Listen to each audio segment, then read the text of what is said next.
Unit का examples क्या है। अब आपसे क्वेश्चन ने कहा कि आपको 2 kg को डिवाइड करना है किससे 1.1 kg 500 ग्राम। ऐसे केस मतलब यूनिट जिसमें यूनिट की बात आ रही है 2 kg को डिवाइड करना है kg और ग्राम के केस में। तो इस केस में अब हम कैसे करेंगे ऐसे क्वेश्चंस को। तो सबसे पहले पूरे को सिंगल यूनिट में कन्वर्ट करो। देखो ये kg है ये ग्राम है, दो यूनिट है इसके अंदर, ये kg है ये सिंगल यूनिट है। तो क्या करो पूरे क्वेश्चंस को एक सिंगल यूनिट में कन्वर्ट कर लो और जब हम सिंगल यूनिट के अंदर उसको कन्वर्ट कर लेंगे तो हमें प्रॉब्लम नहीं आएगी फिर करने में।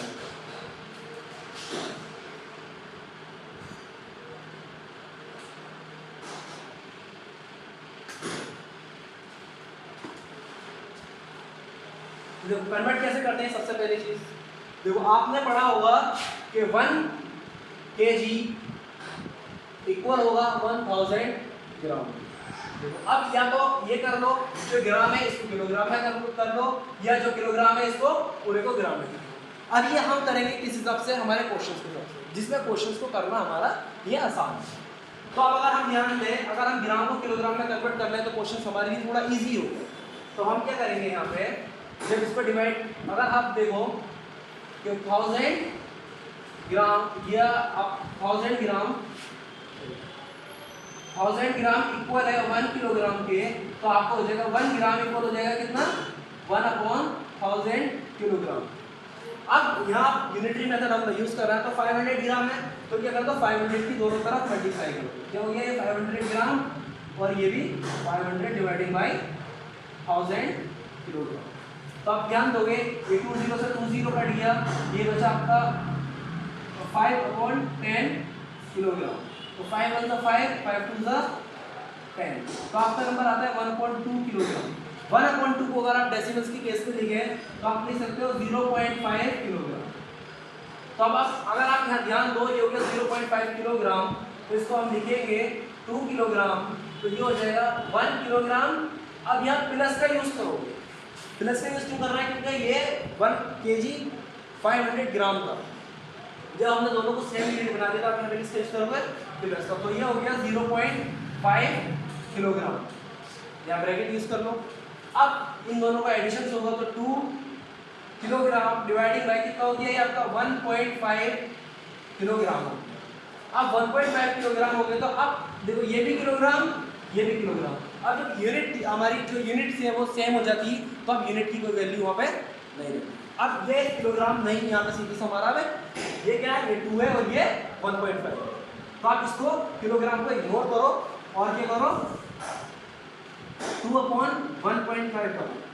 अब देखो ये डेसिमल तो ऊपर डेसिमल इंक्रीज कर लोगे तो कितना हो गया 20/15 तो 5 3 15 और 5 4 20 तो ये क्या नंबर बचा 5/3। देखो ये हम कैसे कर रहे हैं ये शॉर्टेस्ट सिंपलेस्ट फॉर्म वाला यूज कर रहा है। दोनों में 5 को एक सेम था तो 5 को इसको डिवाइड करो। अब 3 से इसको जब डिवाइड करोगे 5 को तो देखो क्या नंबर आएगा 3 से 5 को डिवाइड करो तो इसी तरह से डिवाइड करके चेक कर सकते हो। एक तरीका तो ये भी है या डायरेक्ट कोई डायरेक्ट करना चाहे डायरेक्ट कर सकते हो। तो 3 1 3 बचा 1 नंबर आपका डेसिमल लगाया 0 इंक्रीज सॉरी 2 बचे डेसिमल लगाया 0 इंक्रीज किया 3 6 18 ठीक है। फिर 2 बचा फिर डेसिमल लगा हुआ है ऑलरेडी तो 2 3 6 18। अब आप ध्यान दे रहे हो कि सेम नंबर बार-बार रिपीट हो रहा है तो यहाँ पर ये किसके इक्वल हो सकता है 5/3 आप लिख लो 5/3 इक्वल होगा 1.6666।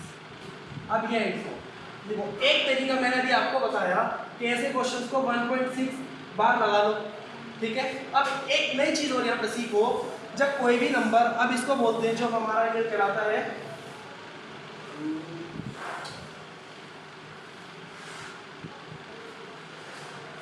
एप्रोक्सीमेशन भी कह सकते हैं। एप्रोक्सीमेशन इसको बोलते हैं। देखो एप्रोक्सीमेशन वाले केस में क्या होता है कोई भी डेसिमल के बाद अगर 5 से बड़ा नंबर है कोई भी नंबर डेसिमल के बाद अगर 5 से बड़ा है तो अपने नेक्स्ट वाले नंबर के मैं एक प्लस ऐड कर देता हूँ तो यहाँ पे क्या होगा अब आप इसको 1.66 लिखा हमने 1.6666 है तो ये टेंस और इंक्रीज करता जा रहा है तो डेसिमल के बाद है तो आप इसका जो जस्ट नेक्स्ट वाला नंबर है अगर ये 5 से बड़ा है तो ये अपने 5 से जस्ट नेक्स्ट वाले नंबर को एक नंबर इंक्रीज कर देगा, तो ये हो जाएगा 1.67। आप इसको 1.67 लिख सकते हो। तो अगर आपका यहाँ आंसर देखा तो क्या हो गया 1.67 किलोग्राम। ठीक है बचेगा 1.67। एक मिनट। हाँ ठीक है।